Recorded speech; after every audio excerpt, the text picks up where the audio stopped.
সকাল সকাল বিত্তকে ছেড়েছিলাম আমার ঘরে, তো কোনোভাবে আমার কাছে আসতেছিল না।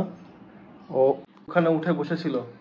পরবর্তীতে ওর ফেভারিট ফুড বাদাম, এইটা নিয়ে এসে ওকে লোভ দেখেছি। ও প্রথমে এসে আমার কম্পিউটারে উঠে বসেছে, এরপর কোথায় কারণ হচ্ছে গিয়ে এই বাদাম, আর এই বাদামের জন্য সে এই দেখেন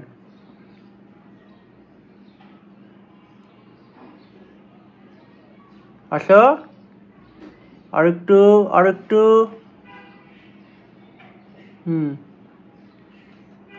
হ্যাঁ, ওর নেওয়া শেষ। এখন ওর নিয়ে কই যাবে? আসো আমার কাছে আসো, আসো। যা বাদাম পড়ে গেছে তোমার। ওকে, তাহলে তুমি আগে আমার হাতে আসো, আসো আসো, এখানে আসো। বাদাম আমার ভিতরে, হাতের ভিতরে। ওকে, দেন এই যে আসো বৃত্ত,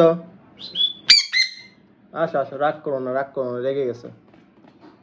ওকে আসো, হ্যাঁ আসো আসো আসো, আমার আঙ্গুলে আসো, আসো। তোমাকে তো দিব, তুমি আসো। হ্যাঁ আসো, আঙ্গুল আসো। আচ্ছা আসো আসো।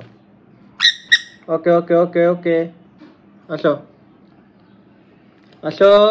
হ্যাঁ, না রে, তুমি একটা ওর পায়ে একটু ডিফেক্ট আছে, তো এই জন্য ও পাটা নিয়ে খুব বেশি মানে নষ্ট করতে পারে না। ওকে আমার সুন্দরভাবে দিতে হবে। ওয়েট, ওকে আসো আসো, হ্যাঁ আসো আসো। হ্যাঁ ঠিক আছে, মানে ওর মতন সুবিধা করে নিতে পারলে খুশি। তুমি এখন এখানে বসে বসে চুপচাপ খাও।